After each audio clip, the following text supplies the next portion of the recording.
Economy के लिए एक अहम संग मील है पाकिस्तान के लिए सीपेक, लेकिन पाकिस्तान के लिए होना चाहिए, पाकिस्तानियों के लिए होना चाहिए, पाकिस्तानी सनतों को आगे बढ़ना चाहिए, पाकिस्तान के इकोनॉमी को बूस्ट मिलना चाहिए, लेकिन यहाँ सीपेक के अंदर 9 इकोनॉमिक जोन तामीर करने की बात की जा रही है जो चीनी सनतकारों के लिए।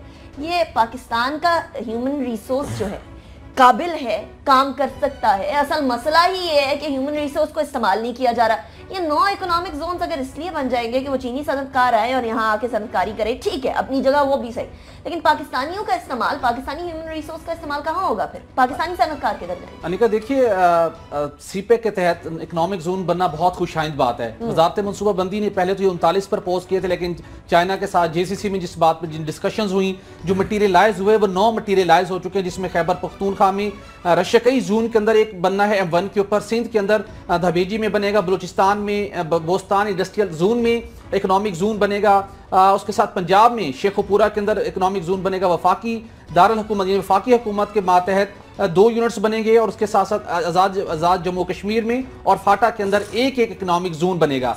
अब बात यह कि जिस तरह सीपेक में शुरू के ऊपर बहुत सी कन्फ्यूजन थी, हुकूमत सारी बात खुलकर नहीं बता रही थी और तहफुजात आए थे लोगों के सामने। सेक्रेटरी प्लानिंग को मैंने कमेटी के अंदर ये कहते हुए सुना कि ये जो इकोनॉमिक जोन बनाए जा रहे हैं ये स्पेसिफिक होंगे, मखसूस होंगे चीनी सरमायाकारों के लिए, और उनको वहां पर तमाम तर सहूलियात भी दी जाएंगी और इनडायरेक्ट टैक्सों से छूट भी दी जाएगी।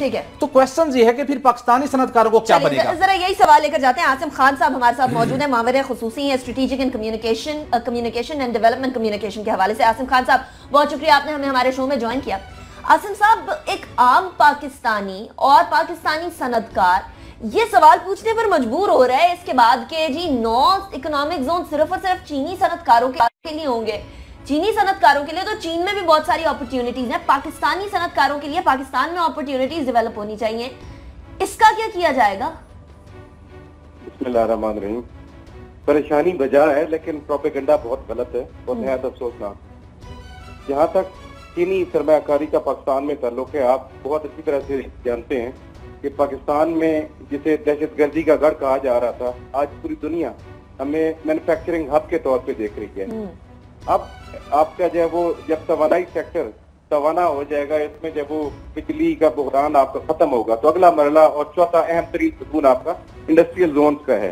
अब इंडस्ट्रियल जोन में जिस तरीके से जो वो सोहेल इकबाल भट्टी साहब ने जो वो बड़ी तफसील से इस पे इज़हार ख्याल किया और नाम बताए, इस हवाले से जो है वो एक बहुत बड़ी गलतफहमी ये पाई जा रही है, जैसे आपने भी जिक्र किया कि शायद चीनी सरमायाकार जो है जिसके लिए चीन में बहुत ज्यादा सहूलियात या पाकिस्तान में भी आके वो शायद हमारी इंडस्ट्री और इंडस्ट्रियल सेक्टर के ऊपर कब्जा कर लेगा, ऐसा कहना बिल्कुल गलत है। ये तासुर देना जो है वो नहायत अफसोसनाक है।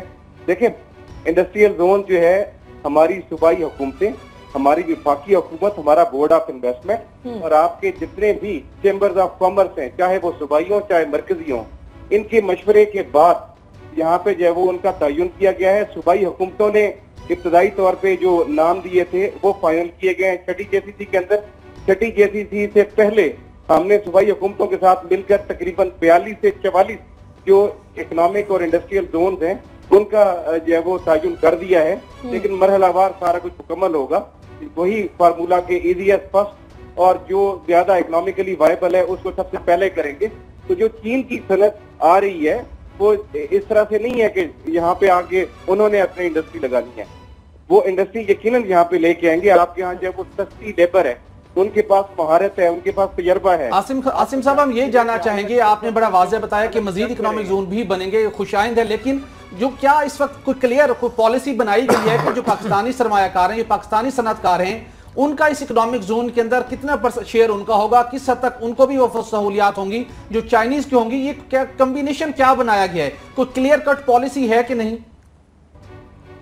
तो पूरी दुनिया में एक फार्मूला होता है इकोनॉमिक जोन का कि जो मुल्क तजर्बा लाता है, जो मुल्क महारत लाता है, वहां पे उसे सहूलियात दी जाती हैं, लेकिन मकामी जो सनत होती है उसका फरोग असल में मकसद हुआ करता है। और जो इकोनॉमिक जोन की आप बात करते हैं, हम किसी एक फैक्ट्री की बात नहीं कर रहे, हम किसी एक मैन्युफैक्चरिंग जो है वो इंडस्ट्री की बात नहीं कर रहे कि जो चीन से इधर शिफ्ट हो रही है। हम बात कर रहे हैं इकोनॉमिक जोन की, इक्तिसादी जोन की। इक्तिसादी जोन की फिलॉसफी ये होती है कि जो मकामी इंडस्ट्री है उसको मौका दिया जाए कि अब आपको हम जो है वो एक ऐसा इलाका फराहम कर रहे हैं जहाँ पे तमाम तर सहूलियात भी आपको जो मैसर होंगी और आपको जो रूटीन के टैक्सेस हैं और जो मामूलात की जो ड्यूटीज हैं उनसे भी जो है वो एक हद तक हम इस्तिस्ना देंगे। लेकिन यहाँ पर आकर आप अपनी इंडस्ट्री लगाएं और अपने जो कौम है उसके मुस्तकबिल के काम करें। अच्छा आसिम खान साहब, यही इस्तिस्ना जो आप चीनी सरमायाकारों को देंगे किसी हद तक वही इस्तिस्ना क्या पाकिस्तानी सनतकारों को भी मिलेगा या नहीं? 100%। ठीक है, जो सहूलियात चीनी सनतकारों के लिए वही सहूलियात पाकिस्तानी सरमायाकारों के लिए। अच्छा आसिम खान साहब, हमने कहा है, दावत दी है और इंडस्ट्रियल जितने हमारे आपके चैम्बर ऑफ कॉमर्स इंडस्ट्रीज हैं उनसे कहा है कि वो इंडस्ट्रीज को परसुएट करें, उन्हें तरगीब दिलाएं कि वो इन इक़्तिसादी जोन के अंदर भी अपनी सरमायाकारी करें और वो फायदा उठाएं उन सहूलियात से जो कि किसी भी बैनुल-अक़वामी फर्म के लिए या इंडस्ट्री के लिए मौजूद है। सही। अच्छा आसिम खान साहब, असल में मसला ये है कि दूध का जला छाछ भी फूक फूक कर पीता है और ये जरा सब कॉन्टिनेंट की कुछ हिस्ट्री ईस्ट इंडिया कंपनी की इस तरह से है कि अब यहाँ ये बड़ा खतरा लोगों को खदशा ये हो गया कि कहीं ऐसा ना हो कि पाकिस्तानी पीछे रह जाएं, बाकी ममालिक आगे निकल जाएं और एक बार फिर ये जमीन इस्तेमाल होकर इसी जमीन के रहने वालों के लिए खिलाफ इस्तेमाल हो जाए। ऐसा कोई भी खदशा दूर करने के लिए अवाम के जहन से क्या इकदाम किए जाएंगे? अनीका, वैसे भी हमें हर छाछ जो है वो फूंक फूंक कर पीनी चाहिए। हम बहुत ज्यादा जख्म खुर्दा हैं, बहुत सारे जो वो ऐसे हवादिस और बहुत सारे ऐसे हालात दरपेश रहे हैं माजी के अंदर, इससे जो हमें हमेशा चरके लगे, हमने हमेशा नुकसान उठाया। लेकिन आप चीन की तारीफ देखें, चीन ने कहीं पे भी किसी मुल्क को जो है वो ईस्ट इंडिया कंपनी की तरह ट्रीट नहीं किया। चीन जहाँ पे भी गया उसने मकामी सनत को फरोग किया है, वहाँ के सरमायाकारों को जो है वो सहूलियात दी हैं और वहाँ पे उन्होंने इंडस्ट्री अपनी शिफ्ट की है, टेक्नोलॉजी शिफ्ट की है। आप मान लें कि आपके पास, जैसे मैंने पहले कहा कि 85 से लेकर आप तक आप 70 हालत जंग में हैं, आपके पास कुछ भी नहीं है, आपके पास तजर्बा आ रहा है, आपके पास महारत आ रही है, आपको खुले दिल के साथ उसके लिए जो है वो दीदा दिल पर चिरा करना चाहिए, उसका इस्तकबाल करना चाहिए। ठीक, आसिम खान साहब बहुत शुक्रिया, आपने हमें दिया। लेकिन इतना जरूर है सुमरो साहब कि ये सवालात तो उठ रहे हैं, डेफिनेटली उठ रहे हैं। जो सोहेल साहब ने बात की वो भी पॉइंट है, जो हम आम आवाम से बात सुनते हैं वो भी पॉइंट है। क्या ऐसा नहीं होना चाहिए, क्योंकि महारत तो हमारे यहाँ भी है, हमारा सनतकार भी बहुत टैलेंटेड है, ऐसा नहीं है कि हमारे सनतकार में कोई कम टैलेंट है। यहाँ बड़े बड़े बिजनेसमैन बैठे हुए हैं जो कि कई इंडस्ट्रीज चला रहे हैं और बड़े बेहतर तरीके से चला रहे हैं। यहाँ टैक्सेस का मसला है, यहाँ उस तरह से इस्तिस्ना देने का मसला है। यहाँ का हमारा सनतकार, टेक्सटाइल का सनतकार ये कहता है कि हमें वैसे टैक्स छूट नहीं मिलती जिस तरीके से बाकी ममालिक में मिलती है। बिजली का यहाँ मसला है, तो अगर ये मसले हल कर दिए जाएं तो ये तजर्बा तो हमारे यहाँ भी मौजूद है। अब इनको, अब जैसे अपना आसिम खान साहब ने कहा अभी, तो देखें किसी भी राय को किसी चीज़ पे बात करने पे अफसोस जाहिर करना या एहसन इकबाल कभी कभी जज्बाती हो जाते हैं। भाई इस पे ये फैक्ट है कि जो सन्नतकार हैं वो चीख रहे हैं कि जो चीनी सरमाएकारों को ज़्यादा टैक्स रियायतें दी गई है, हमें वो नहीं मिल रही है। तो भाई अगर ये नहीं है, इस तरह नहीं है, सबको एक ही फैसिलिटी मौजूद है, तो वो उनको आप मुतमिन करें। तो वो शिकायतें करेंगे, हमारा काम है, हम जर्नलिस्ट हैं, उनको छापना, हम उस पर डिस्कस करेंगे। जब वो चीखेंगे वो तो बात होगी। और दूसरी बात ये है कि ये इक्तिसादी राहदारी बहुत बड़ा मंसूबा है, इस पे जितना हम फूक पे चलेंगे, हमने कुछ मामलात में जल्दबाजी की है और उस पे हमें अभी भी वक्त है, कोई वक्त गया नहीं, अभी भी हमें सही करना चाहिए। जो लोग कह रहे हैं, जैसे अब मगरबी और रूट के हवाले से तनाज़ा खड़ा हुआ, तो इस हवाले से उनके जो पॉलिटिशियंस के इख्तलाफ हैं उनको हल करना चाहिए और जो सनतकारों के हैं वो कहें, और इसमें मेक श्योर करना चाहिए कि जो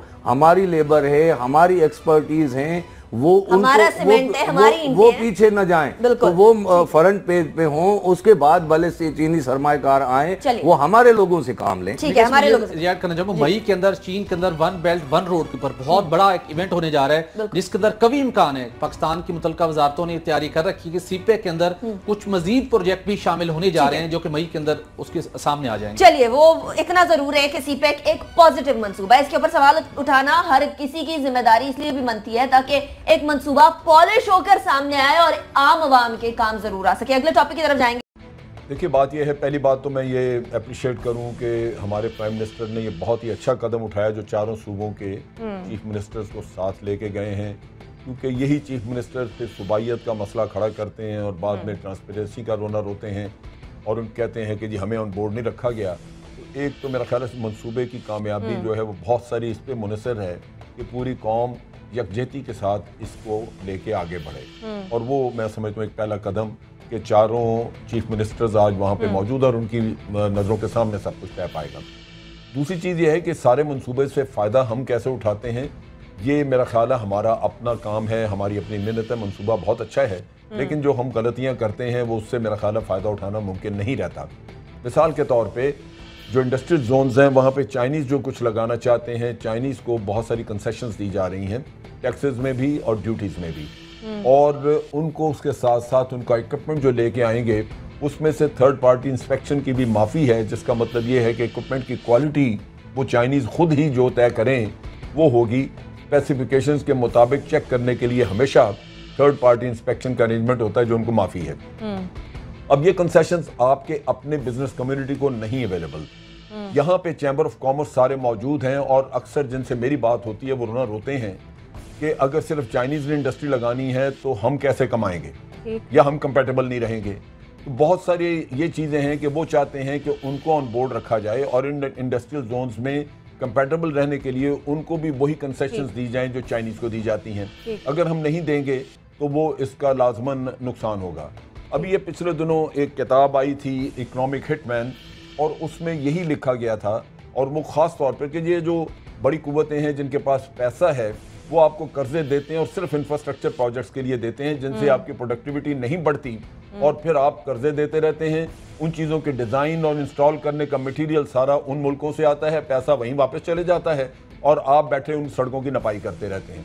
तो मेरा ख्याल है कि यहाँ पे असल चीज़ ये है कि हम सड़कें नापने वाले या पंक्चर लगाने वाले ना रह जाएं, हम इन इंडस्ट्रियल जोन का फ़ायदा